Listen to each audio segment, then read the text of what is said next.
Anthony Edwards is a top 10 player in the entire NBA, might be here sooner than you think. This is a guy that could completely change the trajectory of what we thought Minnesota was going to be. Post Rudy Gobert trade, post a injury-riddled season with Karl Anthony Towns last year, Anthony Edwards could be so good that none of that matters and they could be legitimate title contenders very, very soon. Now, I will openly admit that in the draft for Anthony Edwards, I was a LaMelo guy. In sharp contrast to, I feel like, pretty much every other player in this draft class specifically, LaMelo has one elite NBA skill, and that is his passing. That was a weird draft. It was 2020. The league was shut down. College basketball was shut down. We had James Wiseman going second overall, and he's been basically irrelevant as an NBA player, and I was team LaMelo. I was like, this guy has great passing vision. Go with the elite skill. But Anthony Edwards and what he has developed into as an NBA player, and honestly, what he was immediately upon getting to the NBA has been nothing short of incredible and unexpected, at least to me. Because when he came into the league, I saw a guy that was a fantastic athlete, but a little bit of a shot chucker, not very efficient, not a very good three-point shooter, and I just didn't see a scenario outside of an incredible amount of skill development where he made it to an all-NBA caliber level. And now here we are a few years later, and I honestly think he has a path towards being a top 10, maybe even top 5 player in the league very, very soon. Now, of course, a lot of this comes from his growth in international play and becoming kind of the guy of Team USA, but we can certainly look at some tape from last year and really start to see signs of a guy that is going to emerge and put Minnesota in a different tier potentially this season than a lot of people are expecting. And to me, there are two big things that have changed for Anthony Edwards, most specifically last season, but really throughout the entirety of his career, that have kind of changed my mind about who I thought he would be. First and foremost, as a shooter, especially off the dribble, he is just so much better than I ever thought that he would be already at this point in his career. And having that kind of a weapon, it just makes someone like him impossible to guard because he's so good at getting to the rim. He's so athletic. He's actually pretty good at the in-between game, and of course an incredible finisher once he gets to the rim. But to have that three-point shooting ability, especially off the dribble, and not allow players to back off of you on ball screens and to take one step back when they're guarding you on the ball, that is such a weapon, and it's something that he already has. And then also this most recent season, specifically post-trade deadline, Minnesota realized, I think, what they had a little bit, and they realized we don't need someone like D'Angelo Russell. We're going to bring in Mike Conley, veteran guy, but we don't really need a point guard. We don't really need another guard alongside Anthony Edwards, because you know what?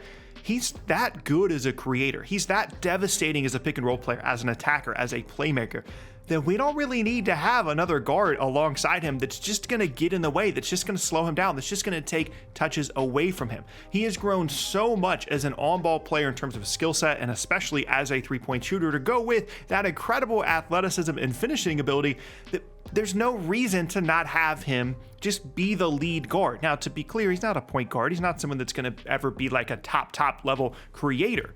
But you don't want to take the ball away from someone like this just because maybe he isn't the best playmaker in the entire league. He's still good. He's still going to continue to grow and improve in that area. But you can't take away touches from this guy. And Minnesota realized that, especially later in the year last year as they traded away D'Lo. And I think that's only going to continue to help them improve their team. But really the thing that makes me most hopeful about Anthony Edwards is he's still so young. I mean, think about where I thought this guy was as a prospect in 2020. Granted, it was a weird year, but I thought, you know what? I see a path towards him being an all-star caliber guy, but in like a Jaylen Brown kind of mold, where you never really wanted to be creating too much, but he improves enough as a shooter, and he's a good enough athlete and a two-way player that he's one of those like all-star, maybe borderline all-NBA caliber guys. But he has already surpassed that at such a young age, and still not only has so much developing to do, but has already shown so much growth in just the first few seasons of his career. Some places that I'd like to see him improve are two different ways. One, the playmaking and the vision, especially if he's going to continue to be prioritized as an on-ball guy, does need to be better. It's by no means bad, especially given not only where he is in his career, but also just a lack of reps there at, so far in his career. There's always been another guard alongside him. There's always been another guy that has been maybe a little bit more prioritized than they should have been alongside him. And the only way really for him to get better as a playmaker, as a creator, as a passer is just to get more reps in those ball screen situations, getting to the rim, all those different things. And by no means, like I said, is he bad, but continuing to improve in that and just be more efficient with that obviously continue to improve as a three-point shooter, but also there's a level that he can get to defensively when he really, really wants to, that it's incredibly difficult for other guys around the league to match or to even think about being at that level defensively. And again, I go back to that Jaylen Brown comparison, where there are times where Jaylen Brown early in his career was one of the better perimeter defenders in the entire league. And I think Anthony Edwards can be that guy as well. But as you become a better offensive player, as you become like this all-star, all-NBA caliber guy, typically those kinds of things start to fall off. One, because you're like, hey, I'm the offensive guy. Let everybody else do the boring defense stuff. And then also you've got more offensive responsibility. You're more tired. There's more stuff going on during the game.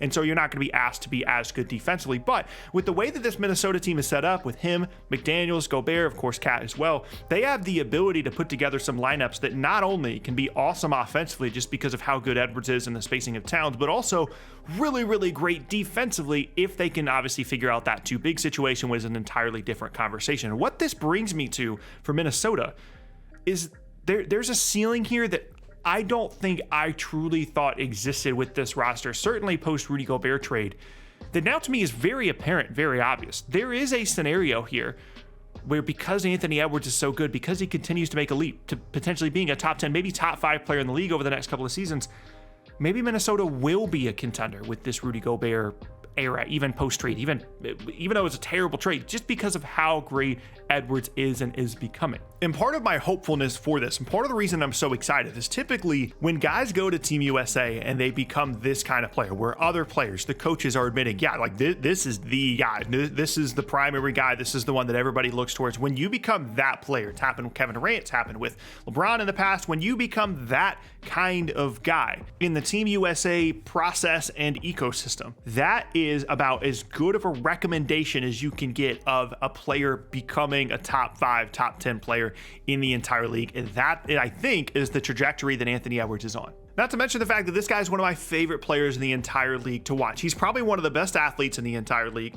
His development as a jump shooter, especially off the dribble, has been so unforeseen and so unbelievable. He's obviously one of the best interviews in the entire league, and I just can't wait to see what he continues to grow and develop into in Minnesota. Basically, what I'm saying here is keep an eye out for Anthony Edwards and the Minnesota Timberwolves this season. I still don't love the fit of Karl-Anthony Towns and Rudy Gobert. I still think that they should explore trade options for Cat, not for another big-time guard. I don't think that's what they need alongside Edwards. It's just spreading out that talent throughout the roster and trying to build a better, more cohesive team rather than trying to do this too big thing, which obviously Cat was injured for most of last year, so it's hard to really grade them on how well that fit works together. But you're not going to get value back for Gobert. And if Edwards is going to be this good, that should be, your main thought process, is how do we put the best team around Anthony Edwards that we can. It's one of the reasons I was so critical of the Gobert trade at the time, because he's on a completely different timeline and they kind of ruined the momentum that they'd put together. But a guy that develops this much and is this good, this young, is something that you cannot take for granted. It's something that you have to continue to monitor and keep an eye on. And that's what I'm doing this season with Minnesota. It's one of the teams I'm most excited to see in